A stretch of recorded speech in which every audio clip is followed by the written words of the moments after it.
समझ ले रे मन मूरख, आखिर में पछताएगा।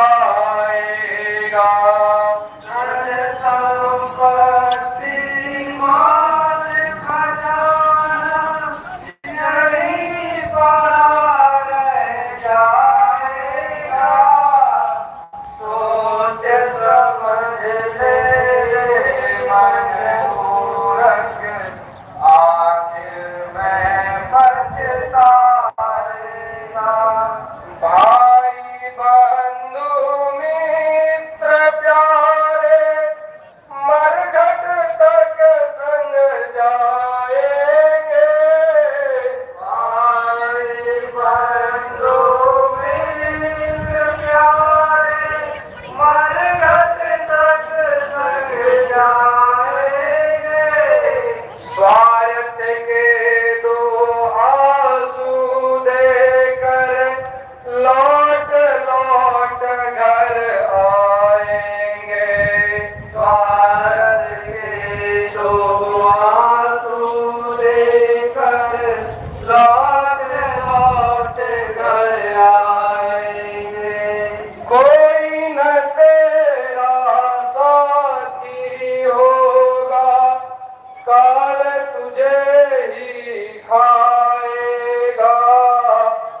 सोच समझ ले रे मन मूरख, आखिर में पछताएगा।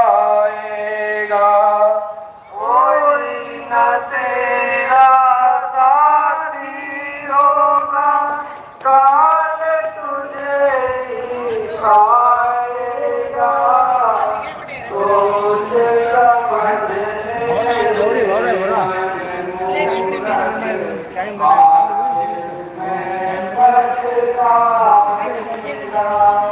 कंचन जैसी काया तेरी तुरंत जलाई जाएगी।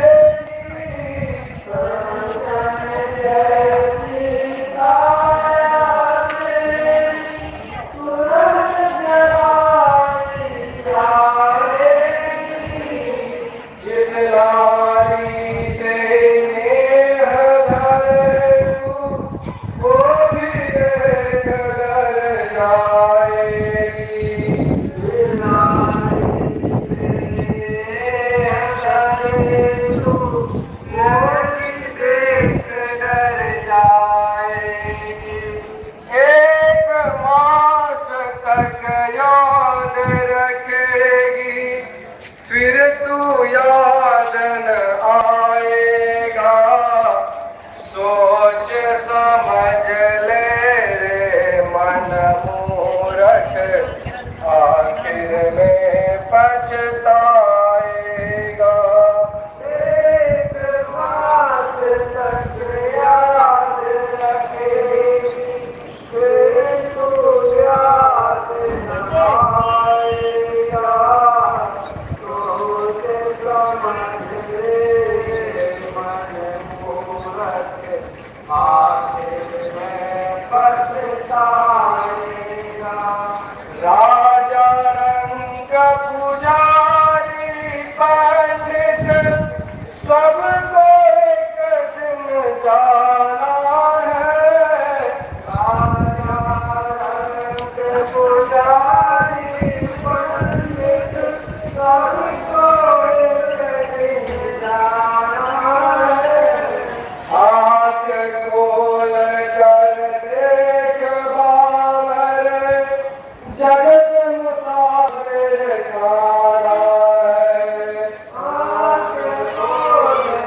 रागा हंस न होई, रागा हंस न होई, गुरु बिन मैलो मन को धोई, गुरु बिन मैलो मन को धोई, मन मलिन संग में होई मैली, मन मलिन संग में होई मैली, साई संग कस सोई, साई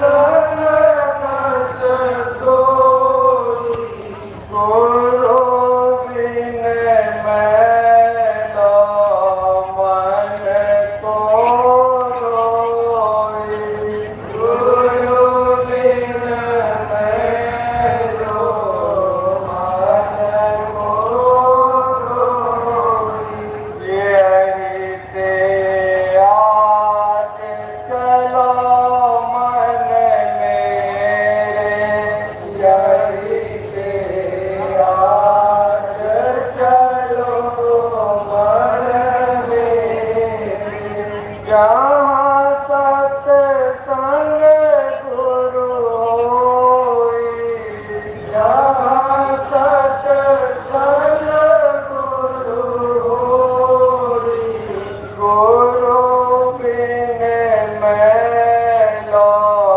मन को धोई, गुरु बिन मैलो मन को धोई, तू निर्मल होए निज घर जाना, तू निर्मल होए निज घर जाना, मैं गुरु चरण समोई, मैं गुरु चरण समोई, गुरु बिन मैलो मन को धोई, गुरु बिन मैलो मन को धोई, जय गुरुदेव, जय गुरुदेव, जय गुरुदेव,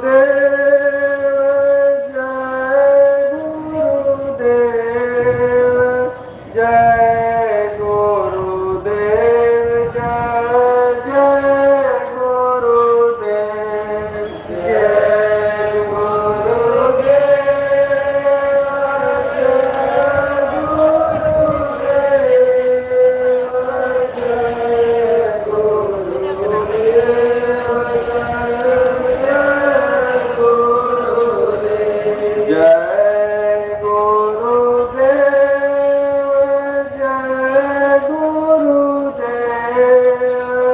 जय गुरुदेव, जय जय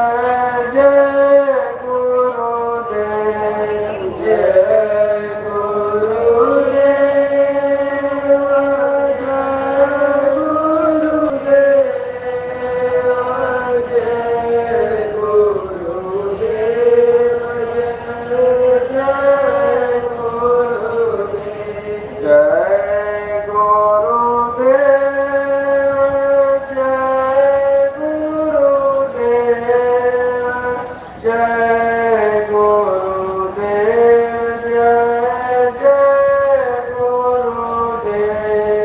जय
एक मिनट धीरे चलो छोटे बोलिए।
बोलो जय गुरुदेव,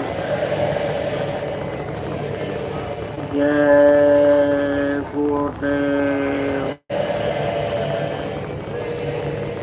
जय गुरुदेव नाम किसका, जय गुरुदेव नाम किसका, प्रभु का पावन नाम, प्रभु का पावन नाम, जय गुरुदेव। मेरे प्यारे गुरु दाता मंगता द्वार खड़ा,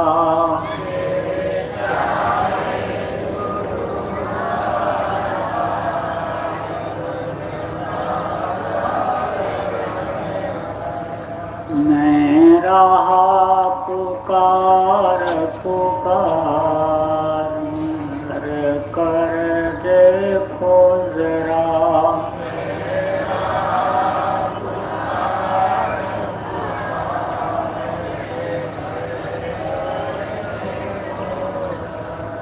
मोहि जय भक्ति दान, फल दुख बहुत दिया,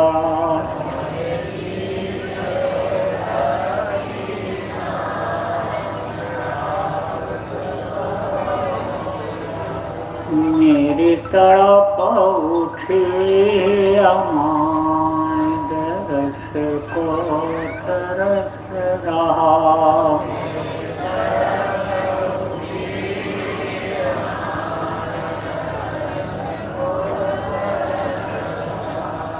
बरसाओ घटाया पार, प्रेम रंग दीजे बहा,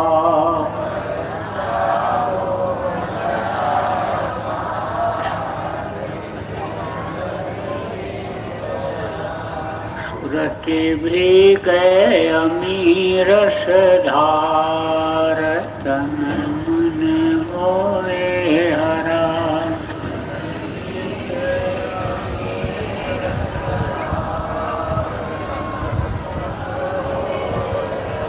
मेरा जीवन सफल हुई जाए, तुम गुण सदा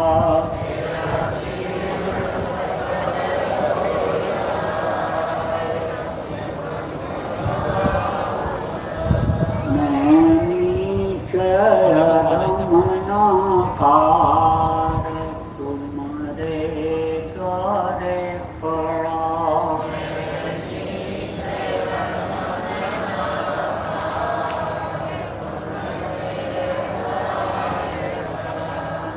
विनती सुनो दर प्यार घट उमगाओ दया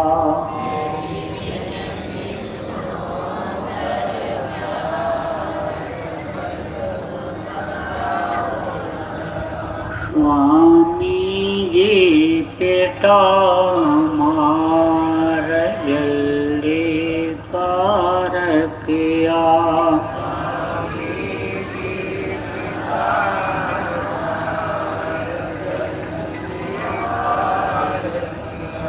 ये गुरुदेव स्वामी पिता मार जल्दी पार करो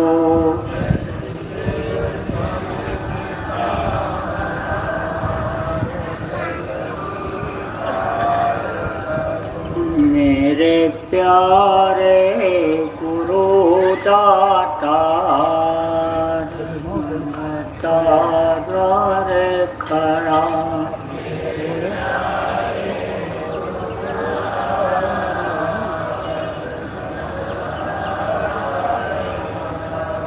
मैं रहा पुकार पुकार हर कर देखो जरा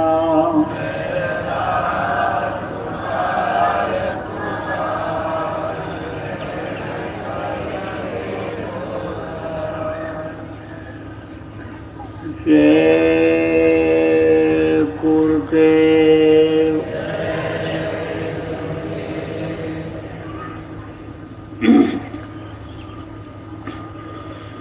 सर्वसमर्थ सर्वत्र स्मरणीय परम पूज्य गुरु जी महाराज, उपस्थित सभी सत्संगी धर्म प्रेमी बच्चों एवं बच्चियों, गुरु महाराज की अपार दया मेहर हुई और आज 4 सितंबर 2021 को बाड़मेर के आप प्रेमियों का सत्संग के माध्यम से दर्शन का अवसर मिला। आप लोगों के ऊपर भी उस मालिक की दया कृपा मेहरबानी हुई कि आप अपने घर से थोड़े समय के लिए यहाँ सत्संग सुनने के लिए निकल पाए। नहीं तो गृह कार्य नाना जंजाला कहा गया, ये गृहस्थी ये जंजाल है।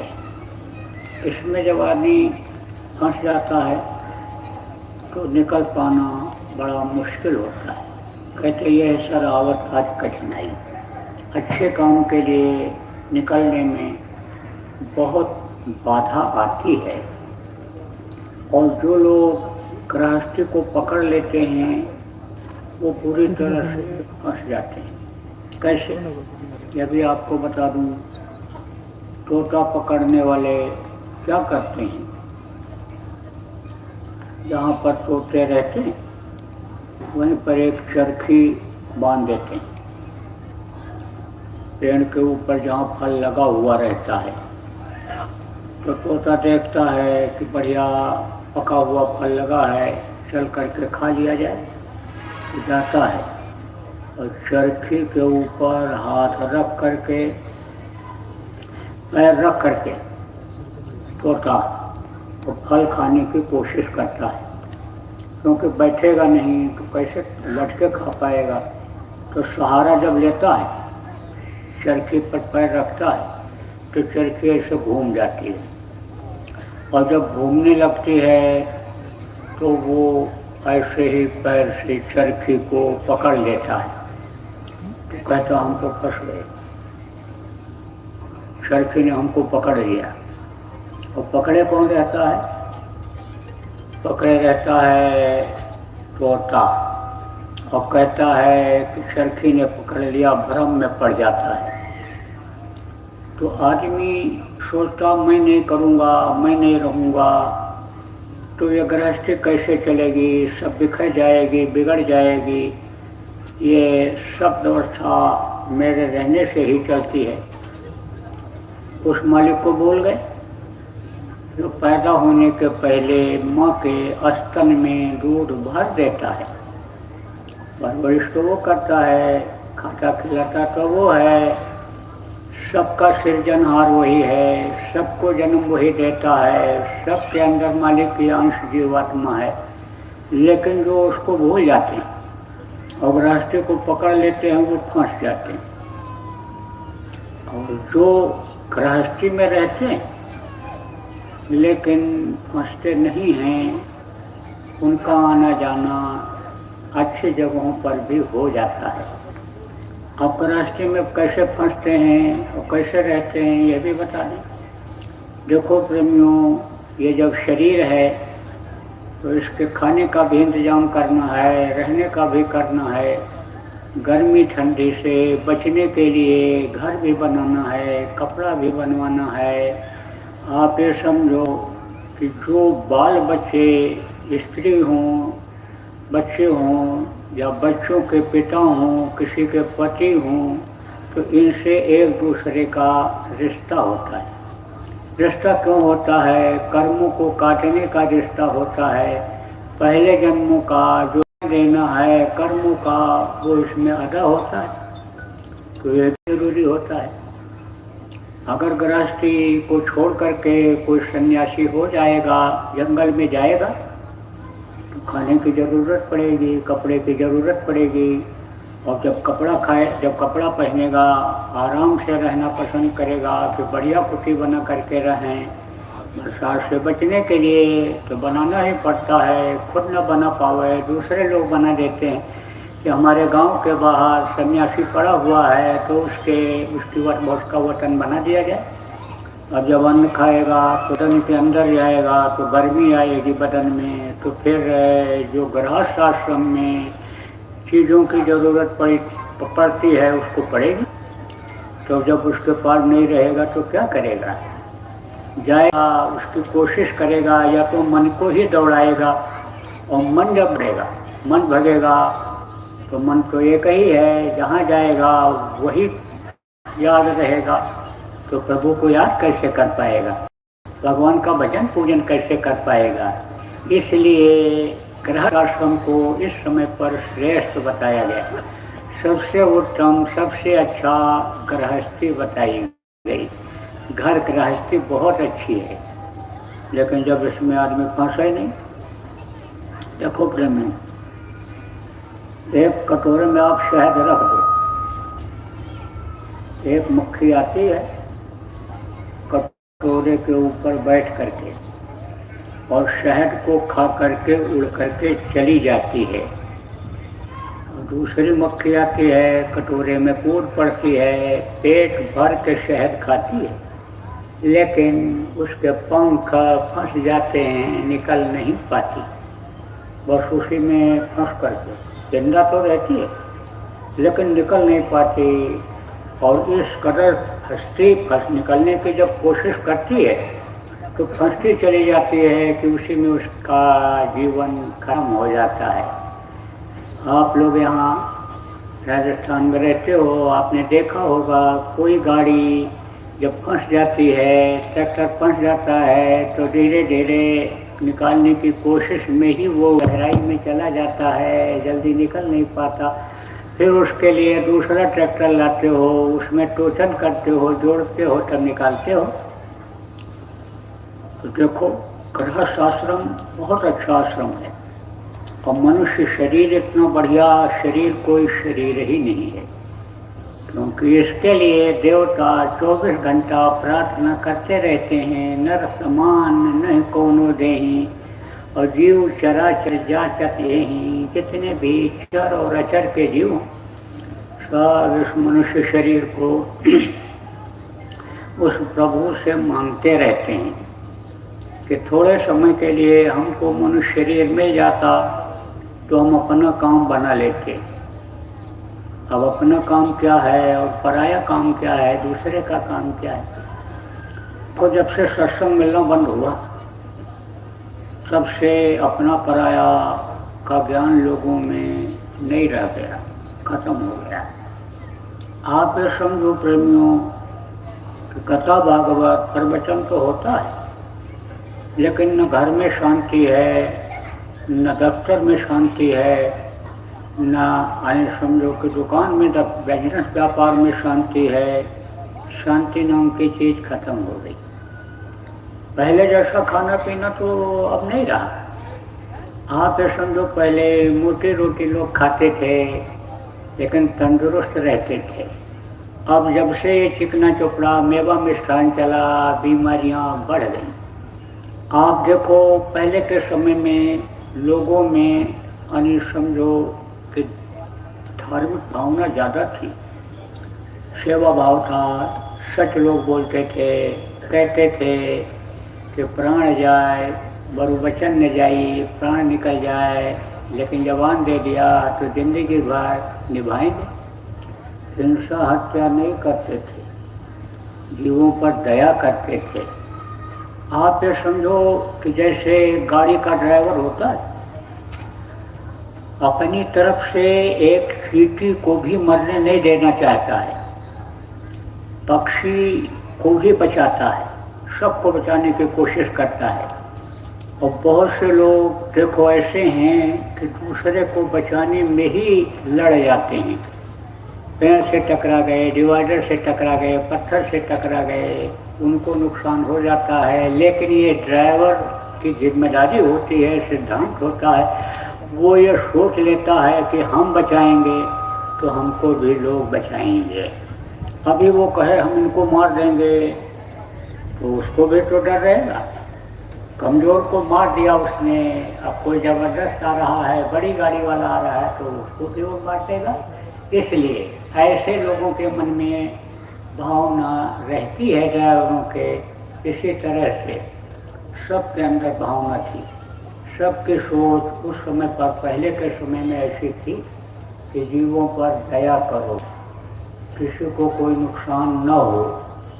सेवा आप ये समझो कि लोग करना अपना धर्म समझते थे। आप लोग इसमें मैं देख रहा हूँ काफ़ी बुजुर्ग लोग भी बैठे हो, 70, 75, 80 तक के लोग बैठे हो उम्र के। आप अपने बचपने को याद करो, पिताजी दादाजी लोग रोटी बनवा करके सुबह मटके में पानी ले करके और पगडंडी रास्ते पर चले जाते थे, बैठे रहते थे, लोगों को बुला बुला करके खिलाते थे, पानी पिलाते थे, निस्वार्थ सेवा करते थे। उसमें उनका कोई स्वार्थ नहीं रहता था। कोई कहीं का है, कोई कहीं का है, उसको रोटी खिलाएगा तो उससे क्या इच्छा रखेगा कि हमको भी किसी दिन खिलाएगा। न उसके पास पहुंच पाएगा और न वो यहाँ खिलाने आएगा। तो वो क्या है जिससे कोई इच्छा न रखे आदमी, और उसको कोई चीज़ ज़रूरत की दे दे, खिला दे भूखे को, तो वो होता है परमार्थ। और जहाँ पर स्वागत जुड़ा रहता है कि रिश्तेदार आए, इनका स्वागत बढ़िया से करें, अच्छी चीज़ खिलाएं, तो हम जाएंगे तो हमको भी खिलाएंगे, वहाँ स्वागत रहता है। कहने को तो परमार्थ रहता है, सेवा रहता है, लेकिन वो सेवा माना जाता है। तो सेवा भाव लोगों में बहुत रहता था। जिसको लोग गरीब कहते हैं, देखने में तो गरीबी रहती थी, लेकिन दूसरे के आगे हाथ नहीं फैलाते थे, मांगते नहीं थे किसी से। कहते थे मर जाऊं मांगो नहीं, अपने तन के काज। कहते थे भीख मांगना सबसे बड़ा छोटा काम है, नीचा काम है, उधार जल्दी लोग नहीं लेते थे। क्यों जाए दूसरे के आगे हाथ फैलाने, हम उसी से मांग लेंगे जिसके आगे सब हाथ फैलाते हैं, जिस प्रभु से सब लोग मांगते हैं। मांगता हूँ मैं जिससे, वो भी किसी से मांगता है, उसी से हम भी मांग लेंगे। ऐसे लोग पहले रहा करती थी। तो भोजन तो मोटा रहता था उनका, आप समझो कपड़ा भी मोटा रहता था, रहन सहन भी जिसको आप कहते हो मोटा रहता था यानी, लेकिन शरीर से तंदुरुस्त रहते थे, मानसिक शांति रहती थी। कहते हैं जिसको कुछ होना चाहिए कोई शहंशाह, शहंशाह माने होता है बादशाह, तो जिसको कुछ न चाहिए संतोष आ गया, जब आ जाए जब आओ संतोष था, सब धन भूल संतोष था। अभी काश के तरह से नहीं, मारो काटो छीन लो, ये लुका के ले आओ, ठगी करके ले आओ, ये सब चीज़ें पहले के समय में लोगों के अंदर में नहीं थी। आप देखो तब कमाते थोड़ा ही, लेकिन घर में ठोस माल रहता था। ठोस माल किसको कहते हैं? सोना चांदी, हीरा मोती, ये ठोस चीज है।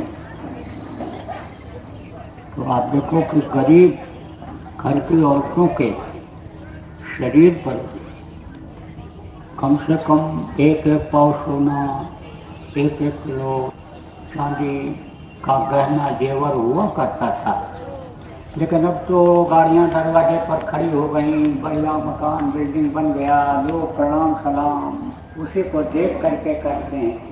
लेकिन पूछो कर्जदार कितने, तो कहते हैं 10 करोड़, 15 करोड़, 20 करोड़। तो आप ये समझो इसको ये चिंता रहेगी कि हम कर्जदार हैं, ये मकान न बिक जाए, ये गाड़ी न बिक जाए, इज्जत कैसे बचेगी, उसको शांति आएगी? शांति नहीं आ रही है।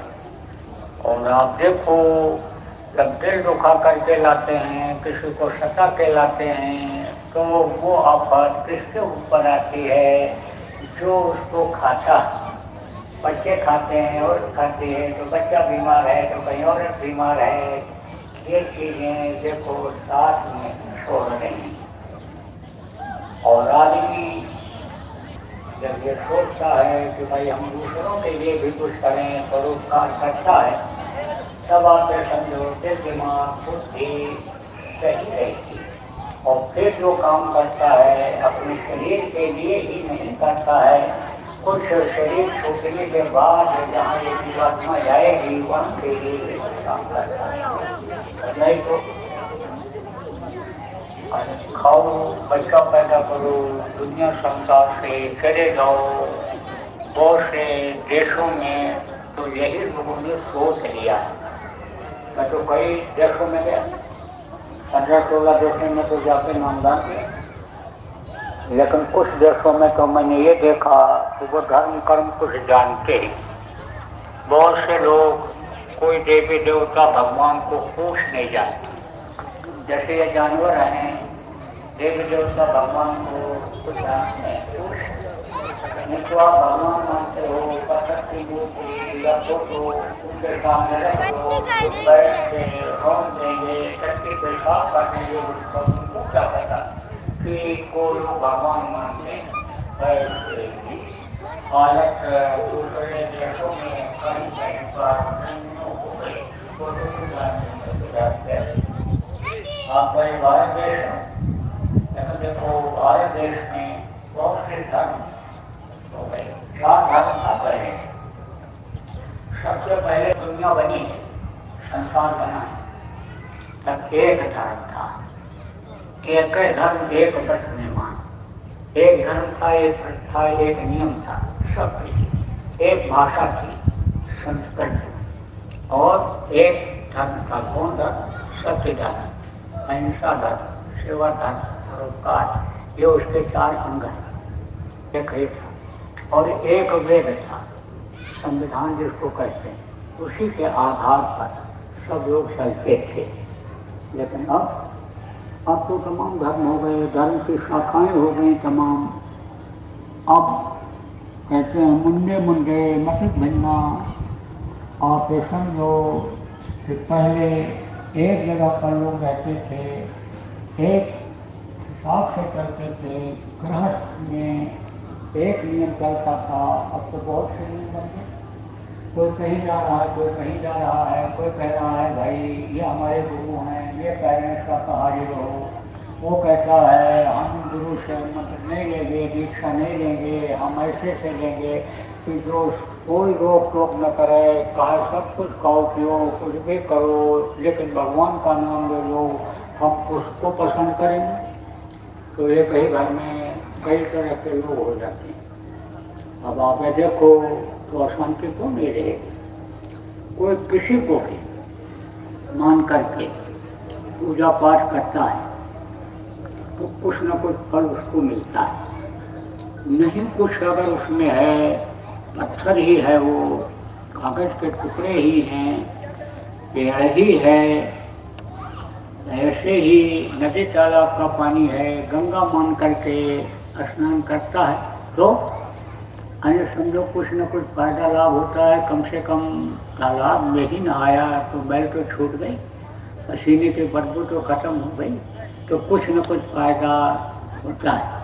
भावनाओं से हो जाता है, भावना अच्छी रहती है तो फायदा कुछ न कुछ हर इंसान को हो जाता है। जब फायदा हो जाता है तब विश्वास होता है, लेकिन जो सुकून, जो शांति, जो बरकत मिलनी चाहिए, जो समय पर जाड़ा गर्मी बरसात होनी चाहिए, वो नहीं होता है। पहले देखो किसान अपने खेत में खड़ा होकर के हाथ जोड़ करके पानी मांगता था और बादल बरस जाते थे। आप देखो लोगों में आत्मबल था, आत्मशक्ति थी, मुंह से ऐसे फूकते आग निकल आती थी। आहुति देने के लिए, हवन करने के लिए आपकी जरूरत नहीं पड़ती थी। आप देखो सती सावित्री ने पति के प्राण को वापस ले लिया। श्री अनसुईया ने ब्रह्मा विष्णु महेश को छोटा छोटा बच्चा बना दिया। तो वो शक्ति क्यों नहीं आ रही? आनी चाहिए। वो भी इसी तरह से थे। जिनको भगवान कहा गया भगवान राम, जिनको कृष्ण कहा गया कृष्ण, वो भी इस मनुष्य शरीर में ही थे। लेकिन काम उन्होंने इतना अच्छा किया, लोगों को सुख शांति पहुँचाई। जहाँ धर्म जा रहा था उस धर्म को बचाया, धर्म की स्थापना किया, सज्जनों की रक्षा किया, दुराचारियों का विनाश किया। तो उनको लोग भगवान कहने लग गए, उनको परमात्मा कहने लग गए। आप समझो जितने भी पीर पैगंबर औलिया संत महात्मा फकीर मास्टर जिनको कहा गया वो आए, सब लोगों ने लोगों के लिए अच्छा ही काम किया। अब आप ये समझो प्रेमियों कि मानते तो हैं इनको, लेकिन उसका लाभ क्यों नहीं मिलता है ये भी बता दें। कहते हैं ना कि सच्चे दिल से जो खोजता है उसको वो मिलता है। निर्मल मन जिसको कहा गया, निर्मल मन जन सो मोह पावा और मोह कपट छल छिद्र न भावा। निर्मल मन जब रहता, और निर्मल मन कब रहेगा? जब निर्मल तन रहेगा। मन कहाँ पर है? इसी मनुष्य शरीर के अंदर में है। मन ही चलाता है आपको, मन ही बुलवाता है, मन ही बैठाता है, मन ही सुलाता है, मन ही खिलाता है। मन ही कहता है इनको मार दो, मार देते हो। मन ही कहता है काट दो, काट देते हो। मन ही कहता है गाली दे दो तो गाली दे देते हो। तो मन ही तो सब कुछ कराता है इस समय। अब मन रहता कहाँ है? शरीर के अंदर रहता है। अब जैसा शरीर होगा उसी हिसाब से मन रहेगा। तो मन को आप देख नहीं पाते हो, शरीर को तो देख करके और उसको धो लेते हो, साफ कर लेते हो। कब? जब गंदा हो जाता है। लेकिन मन को नहीं धो पाते हो। अभी आपने प्रार्थना किया गुरुजन मन को मैलो मन को धोई। तो अब आप ये समझो प्रेमियों कि मन गंदा कैसे होता है? गंदी जगह पर रहता है। हर आदमी का मन एक जैसा नहीं रहता है। देख लो यहीं पर कई तरह की चीज़ों को ला के रख दो तो किसी का मन कहेगा मीठा खाने को, किसी को कहेगा फल खाने को, किसी को कहेगा नमकीन खाने को, किसी को कहेगा तीखा खाने को। कपड़ा कई तरह का रख दो, तो किसी का मन कहेगा सफ़ेद का बनवाएं, किसी का कहे नीला बनवाएं, पीला बनवाएं, अलग अलग मन है। अलग अलग मन क्यों हो जाता है? क्योंकि अलग अलग तरह का ये शरीर हो जाता है। अब जहाँ जिसका शरीर शुद्ध और साफ रहेगा, वहाँ जब मन रहेगा तो मन यानी समझो कि भगवान के भक्ति में लगेगा और तड़प के साथ उसको पुकारेगा, याद करेगा, तब वो मिलेगा। क्योंकि उसका नाम है दीन बंधु, दीनानाथ, गरीब पर्वत। अमीर पति तो नाम पड़ा नहीं, हमेशा गरीबों को मिला, दीनों को मिला। दीन हो करके जिसने प्रार्थना किया उसको मिला। मुसीबत में मदद किया द्रौपदी को। जब उम्मीद खत्म हो गई कि अब हमारी लाज बचेगी नहीं, दुशासन जब खीर को खींचने लगा तो पहले तो पैर से दबाई दुखी को, हाथ से पकड़ी, फिर पैर से दबाई, फिर कोहनी से दबाई, फिर गर्दन से दबाई, फिर दांत से ऐसे पकड़ा। जब दांत भी थक गया तब ये हुआ अब कैसे किस अंग से साड़ी को पकड़ें। तब कहा द्वारिकाधीश कृष्ण बचाओ। द्वारिकाधीश कृष्ण आ गए, खड़े हो गए। अब वो अगर चाहते तो मार देते किसको, दुशासन को, लेकिन मारे नहीं। तो सबक सिखाना था, इसलिए उनके अंदर जो ताकत थी, शक्ति थी, उस शक्ति से उन्होंने धोती को बढ़ाना शुरू कर दिया। अब वो खींचते खींचते खींचते हार गया, थक गया, गिर गया, बेहोश हो गया। तब द्रौपदी ने कहा, प्रभु आपने मेरी लाज बचाई।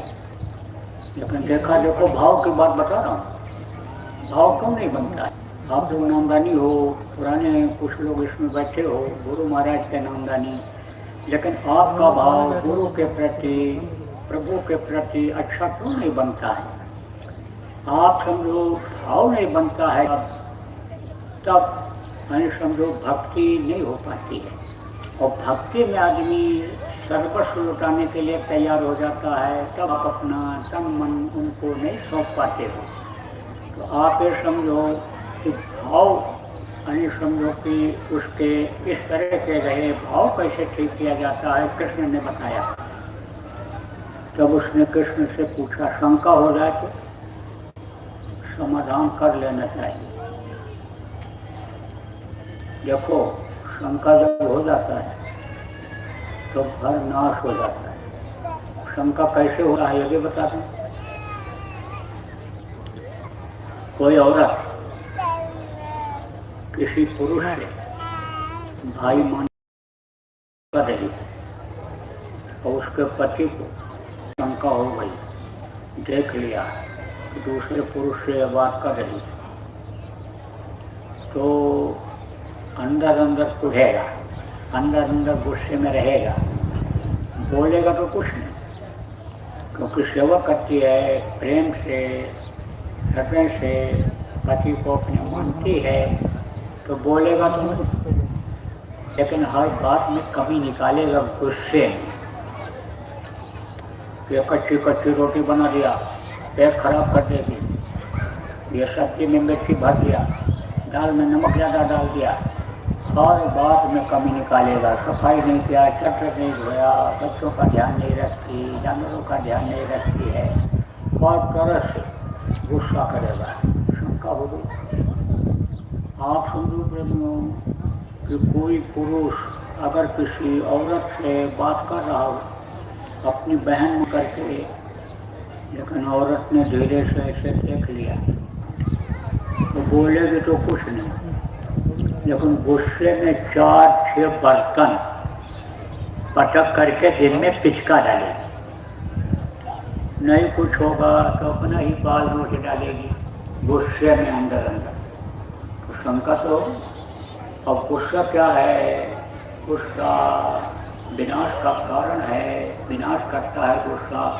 खून खोलता है इसमें, और खून जब खुलता है, गर्म हो जाता है, तब क्रोध आता है। और कोई चीज़ जब लिमिट से ज़्यादा हो जाती है तब तकलीफ होती है। शरीर में आपके गर्मी है और गर्मी वही बढ़ गई तो कहते हो बुखार आ गया। अब बुखार में उठ नहीं पा रहे हैं, शरीर तप रहा है, ताकत खत्म हो गई, कैसे हो। ऐसे ही खून की गर्मी जब बढ़ जाती है तब क्रोध आता है।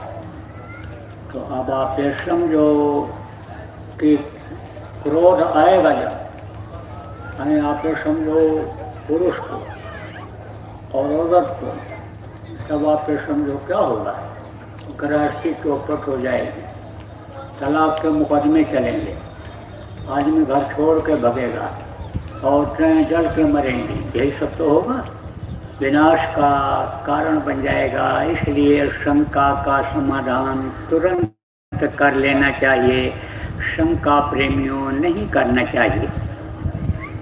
तो द्रौपदी को शंका हो कि भाई द्रौपदी ने कहा कि आपके पैर में खून बह रहा है, कांटा चुभा हुआ था।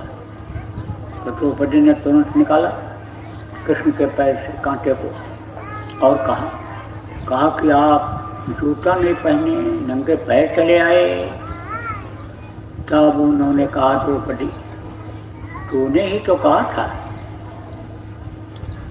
कि द्वारिकाधीश कृष्ण बचाओ, तो मुझे द्वारिका से आना पड़ा और तेरी इतनी करुण आवाज़ थी, इतनी दुखी आवाज़ थी तेरी, द्वारिकाधीश कृष्ण बचाओ, तो मुझे जूता पहनने का मौका भी नहीं मिला।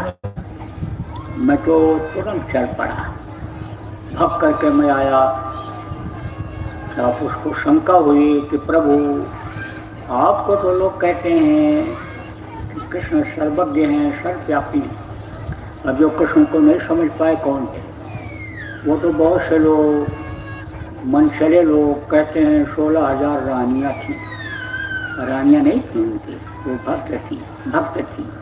अंदर से उनका संबंध था, अंदर से उन जीवात्माओं का संबंध था। अब जीवात्माओं का संबंध कैसे होता है, कैसे कर सकते हो आप, ये तो मैं आज अभी आपको बताऊंगा। अंदर से उनका संबंध था। तो कहा कि द्रौपदी तूने ही कहा कि द्वारिकाधीश बचाओ, तो मुझे द्वारिका से आना पड़ा। तू कहती कृष्ण बचाओ, तेरे भाव इस तरह के होते हैं कि कृष्ण सब जगह मिल सकते हैं, तो मैं तो यहीं प्रकट हो गया होता। तो आपको मैं बता रहा था कि भाव क्यों नहीं बनते हैं उस प्रभु से मिलने के, इसलिए कि जगह गंदी है। पूजा पाठ तो बहुत होता है, देखो यज्ञ जब तक लोग करते हैं, अनुष्ठान होता है, बहुत से लोग अलग अलग मत मतान करते हैं, लेकिन तो भी वो किसी न किसी तरीके से अपने गुरु को, अपने देवी देवता को, जिनको मानते हैं भगवान, उनको याद करते हैं। लेकिन कबूल क्यों नहीं होता है? कबूल इसलिए नहीं होता है कि जिसको भी वो याद करते हैं वो पूरे तरह नहीं दे पाते हैं, क्योंकि जगह गंदी है, मन गंदा है। अब किससे याद करते हैं? मुंह से बोलते हैं, आंख बंद करके ध्यान लगाते हैं, हाथ से फूल चढ़ा करके, पत्ती चढ़ा करके, आचमन करके, तरह तरह से करके शरीर से उनको याद करते हैं। तो ये तो अपवित्र है, गंदा है, क्योंकि ये हाड़ मांस का शरीर तो है, लेकिन ये मंदिर है, इसमें 52 बोर्ड, 12 कबूरे, 9 दरवाजे और आप ये समझो प्रेमियों अनगिनत झरोखे हैं इस मानव मंदिर में। तो इसका व्याख्या करने का समय तो आज नहीं है, बराबर जब आप सत्संग सुनते रहोगे तब आपको पता चल जाएगा। बताया गया है पिछले सत्संगों में, चैनलों पर भी आता है, जो लोग कंप्यूटर जानते हो वो यूट्यूब पर भी देख सकते हो, सब पड़ा हुआ है। तो यह है मानव मंदिर। अब इसको जब गंदा कर लेते हो तब वो कबूल नहीं करता है, स्वीकार नहीं करता है। गंदी जगह पर बैठ करके कोई पूजा पाठ करता, कहते हो ये जगह अपवित्र है, कौन सी, जहाँ मुर्दा जलाए जाते हैं, उस जगह को कहते हो ये नापाक जगह है, यहाँ पर यज्ञ कहीं करेंगे तो नुकसान न हो जाए, कबूल नहीं होगा, स्वीकार नहीं होगा। कोई भी अनुष्ठान, पूजा पाठ शमशान घाट पर कोई नहीं करता है। कहता है देवता इससे खुश नहीं होंगे, देवता इससे नाराज हो जाएंगे। अब शमशान घाट पर किसको ले जाते हैं? जिसकी जीवात्मा निकल जाती है, मुर्दा को ले जाते हैं। तो प्रेमियों, यही जीवात्मा जो आपके अंदर है, वही जीवात्मा मुर्गा में, भैंसा में भी, बकरा में भी है। यही जीवात्मा उसमें भी है। आदमी का बच्चा मर जाए, आदमी मर जाए तो कहते हैं कि जलाने गए थे, गाड़ने गए थे मुर्दा, लौट करके आते हैं, नहाते हैं, हाथ पैर धोते हैं, कान पकड़ते हैं, मिर्ची खाते हैं कि जिससे यानी समझो कि कोई अगर कोई जन्म सा रहे हों तो उससे नुकसान न हो। अब वही मुर्दा, वही आत्मा उसके अंदर भी है, मुर्गा के अंदर, भैंसा के अंदर, वही आत्मा यानी अन्य जीवों में, पक्षियों में भी है। जब वो निकल जाती है तब वो मुर्दा नहीं होता है, वो भी मुर्दा ही होता है। तो उस मुर्दे को ले क्या करते हैं? पेट के अंदर रख लेते हैं। बहुत से लोग मांस को खाते हैं और मांस ही को नहीं खाते। उसमें जब घी डालते हैं, मिर्च मसाला डालते हैं, तब उसको अन्न देवता के साथ खाते हैं। मांसाहारियों से आप पूछो कि सीधे सीधे मांस क्यों नहीं खाते हो, सीधे सीधे मांस खाओ, तो जल्दी कोई नहीं खाएगा। लेकिन अब आजकल तो मांस खाने का फैशन लोग बना ले रहे हैं। गाँव में तो ये चीज़ नहीं थी, लेकिन गाँव में ये चीज़ फैल रही है। शराब गांव-गांव में फैल रहा है। सरकारें तो ये सोच रही हैं कि दुकान खुल जाएगी, आमदनी बढ़ जाएगी। लेकिन आप ये समझो, पाप से कोई फलता फूलता नहीं। पैसा बहुत हो जाए लेकिन कर्म उसके अच्छे न हों तो लक्ष्मी नहीं रुकती हैं, खिसक जाती हैं। यही देखो, हाय हत्या लगी रहती है। बहुत सा पैसा, चाहे आदमी का हो चाहे सरकार का हो, बेकार जाता है, बेकार जाता है। लेकिन अब लोगों ने ये फैशन बना लिया कि जब मांस खाएंगे, शराब पिएंगे, तभी हम तरक्की कर पाएंगे, तभी अच्छी नौकरी मिलेगी, तभी हम नेता बन पाएंगे, तभी हमारी कदर होगी। ये सबसे बड़ा भ्रम और भूल है लोगों का। देखो, एक से एक शाकाहारी पहलवान हुए, एक से एक बलवान हुए, ये इतिहास बता रहा है। हनुमान जी कभी मांस नहीं खाए, कभी शराब नहीं पिए, और देखो पहाड़ उठा करके ले आए थे। आप देखो प्रेमियों, इस बात को समझना चाहिए। तो हमारे कहने का मतलब ये है कि शरीर को अगर गंदा करोगे तो अंतःकरण आपका गंदा होगा। मुंह के अंदर डालो, मुंह कहाँ? शरीर में ही तो है। मुंह के अंदर मांस डालोगे तो अंदर जाएगा, तो अंतःकरण गंदा होगा। और अंतःकरण में क्या रहता है? वहीं पर शरीर में ही अंदर मन रहता है, तो मन गंदा हो जाता है। और मन की सफाई आप कर नहीं सकते हो, अंतःकरण की सफाई कर नहीं सकते हो, शरीर की सफाई आप कर लेते हो, लेकिन